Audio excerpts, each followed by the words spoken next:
Under the watchful gaze of a moon that seemed to understand the gravity of the night, Los Angeles spread out in all its nocturnal splendor. The city, a canvas of lights and shadows, was a stark contrast to the quiet sanctuary of a Bel Air mansion, where Elon Musk stood before a mirror, his reflection a stranger to him. His hair, once the hallmark of his meticulous care, was now a chaotic, greasy tangle. His face bore the marks of time artificially drawn, lines of worry and wear that spoke of a life he had never lived. The fine suits, symbols of his triumphs, were replaced by ragged, stained jeans, a hoodie that whispered tales of cold nights, and sneakers that had long forgotten their purpose. For Elon, this was not merely a change of clothes, but a profound transformation into the unknown, a pilgrimage into the very essence of human suffering and resilience. He had engineered solutions for the seemingly impossible, from sustainable energy to space exploration, but the silent struggle of homelessness was a puzzle he had yet to piece together. Tonight, he would shed the mantle of billionaire, visionary, and innovator to become one of the city's forgotten, seeking not just survival, but understanding. This wasn't an experiment in vanity, but a journey towards empathy, an attempt to bridge the chasm between his world of possibilities and the gritty reality of those without a voice. He had lived in the comfort of solutions, but tonight, he would walk in the shoes of those for whom life was a series of unsolved problems. Each day, a battle for dignity and warmth. The room was silent, the only sound, the distant, ever-present thrum of La, reminding him that life continued unabated for everyone else. Before him, an array of tools for his transformation, makeup for aging his skin, clothes that carried the weight of stories untold, and a backpack filled with the hollow promise of empty bottles. Each detail was chosen with the precision of an artist, the dirt under his nails, the signs of wear on his jeans, the tears in his hoodie, all speaking to a life of struggle and resilience. Stepping outside, the cold air was not just a physical sensation but a metaphorical slap, a reminder of the harshness of life without the cushion of wealth. He flagged down an Uber, the driver's skeptical gaze a first test of his disguise. The ride through the city was a journey through different worlds, from the opulence of his life to the anonymity of the streets. As they pulled up to one of LA's most exclusive dining spots, the contrast was painfully clear. From the warmth of his privilege to the chill of his newfound anonymity, the glass doors of the restaurant opened, releasing a wave of warmth, the sound of laughter, and the clatter of fine dining. Elon stood at the threshold, his heart a mix of anticipation and trepidation. This wasn't about surviving the night. It was about feeling the pulse of human kindness or the sting of judgment. Every step he took into the restaurant was laden with emotion, the weight of his deception tempered by a genuine desire to understand, to connect, to feel.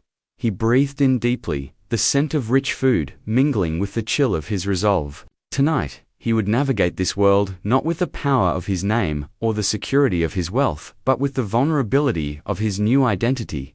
Tonight, he was embarking on a mission to test something far more profound and unpredictable than any technology he had ever developed. He was going to test humanity, seeking not just to see, but to feel the heartbeat of empathy, the warmth of compassion, or perhaps, the cold shoulder of indifference. This night was his leap of faith into understanding the human soul. Not through lenses of success or failure, but through the lens of shared humanity. The air outside the restaurant was crisp, the golden lights within casting a warm glow that promised comfort and exclusivity. As Elon approached the entrance, his heart pounded not from fear, but from a deep-seated curiosity.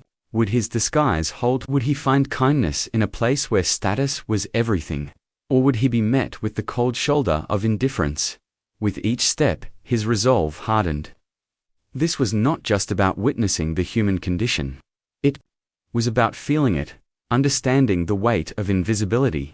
He reached the door, where a tall Model D in a perfectly tailored suit stood, his expression a mask of detached politeness that barely concealed his underlying judgment.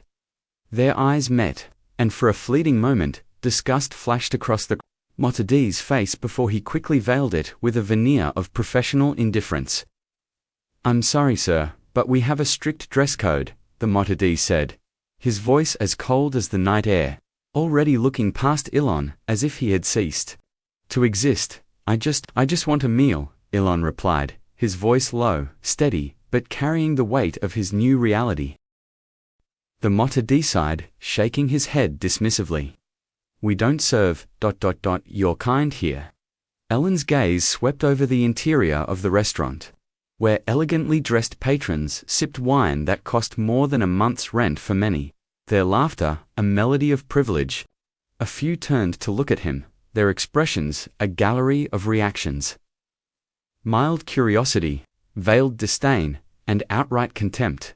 One woman, her jewels glinting under the chandeliers, wrinkled her nose in disgust, whispering to her companion, as if his very presence somehow diminished the sanctity of their evening.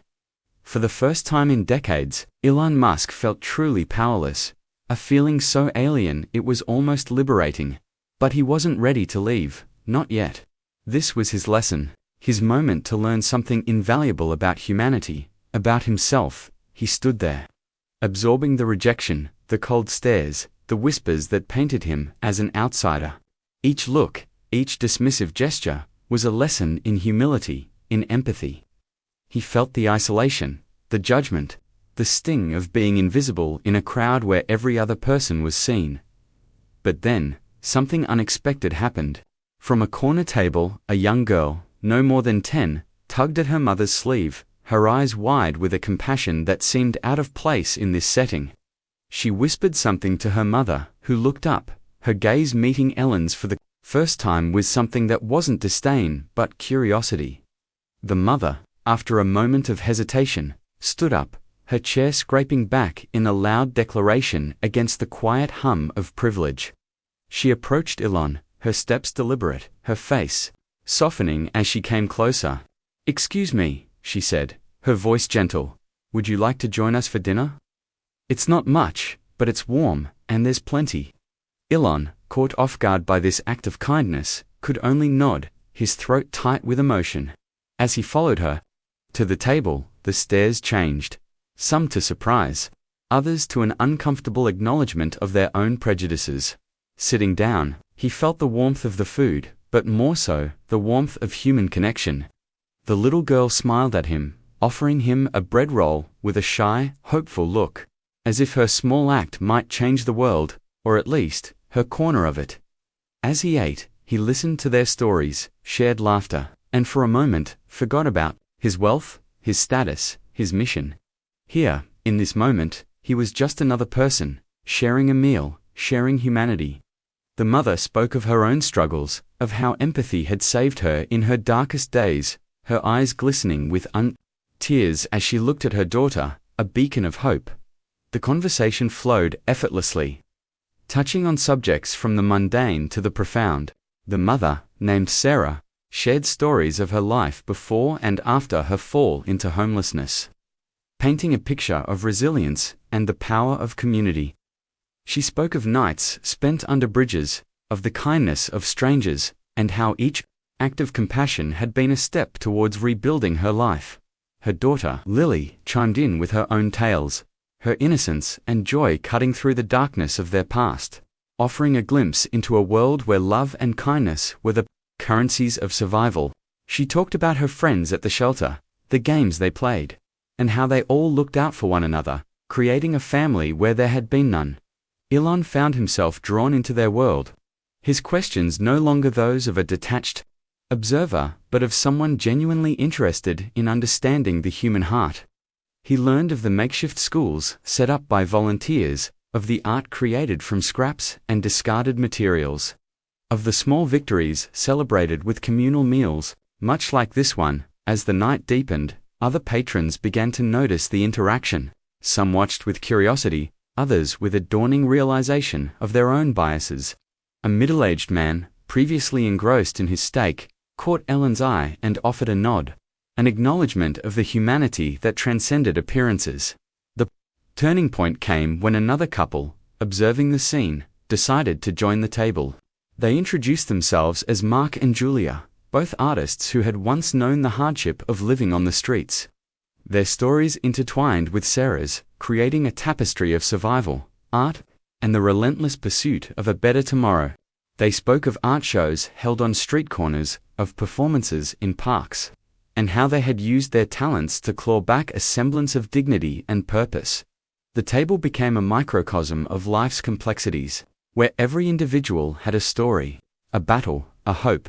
Elon, listening intently, felt the weight of his own privilege, but also the shared humanity that bound them all. He was no longer the innovator, the tycoon. He was just another soul in the night, seeking warmth, connection, and understanding. As the evening wound down, the conversations turned to dreams and aspirations. Sarah spoke of her dream to open a small bakery where everyone could come for a free meal. A place where the homeless could find not just food but community. Lily dreamed of becoming a teacher, to give back to the children who had shared her journey. Mark and Julia envisioned an art collective, a space where art was not just seen but felt, where the voices of the marginalized could resonate. Elon, moved by their hopes, felt a surge of inspiration, not for his next business venture, but for how he could help these dreams come to life. He realized that his wealth was not just a tool for technological advancement, but a means to foster human connection, to uplift lives in a way that technology alone could never achieve. When the night drew to a close, Elon stood to leave, his heart full in a way he had never known. Sarah hugged him, whispering, "Remember, we're all just one bad day away from each other. Kindness is our bridge." As he stepped out into the cool night, not as a billionaire, but as a man touched by the profound simplicity of human warmth, tears welled in his eyes. He had come seeking to understand, but he had found so much more. He had found a piece of his humanity, a reminder of what truly mattered: connection, compassion, the silent strength of shared existence. That night, the cold stares had taught him the value of empathy, but it was the gentle, unexpected kindness that would forever change his heart, reminding him that even in the darkest corners, there's always a light, a hand reaching out, a heart willing to share a meal, and, in doing so, share the world. Walking back through the streets of Los Angeles, his mind was a whirlwind of ideas, not for new gadgets or space missions, but for how he could extend the kindness he had experienced. He thought of funding Sarah's bakery, supporting Mark and Julia's art collective, perhaps even setting up scholarships for kids like Lily who dreamed of teaching. The city felt different now, not just a backdrop for his ambitions, but a living, breathing entity with countless stories of struggle and triumph. Every shadow, every corner, seemed to hold a lesson, a story, a person waiting for someone to see them, truly see them. Back at his mansion, Elon couldn't shake off the experience. He sat in his study, surrounded by the trappings of success, yet his thoughts were miles away, on that restaurant table where he had felt more human than ever. He knew he had to act, to use his resources, not just to innovate for the elite, but to elevate the everyday.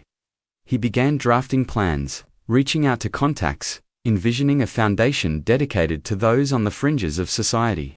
He wanted to create opportunities where there were none, to build bridges where there were walls, to celebrate the resilience he had witnessed. In the days that followed, Elon's presence in the public eye took on a new dimension. He wasn't just the face of Tesla or SpaceX. He was now the advocate for the unseen, the champion of those who had taught him the true meaning of success.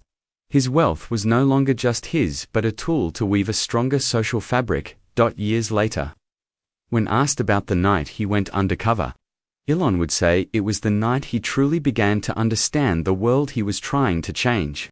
It was the night he learned that innovation wasn't just about technology or space, but about the spaces in people's lives, the gaps in their hearts, and how one small act of kindness could light up those dark corners forever. And so, from that night forward, Elon Musk's legacy was not just about pushing the boundaries of science, but about expanding the boundaries of human compassion. One meal, one smile, one shared story at a time.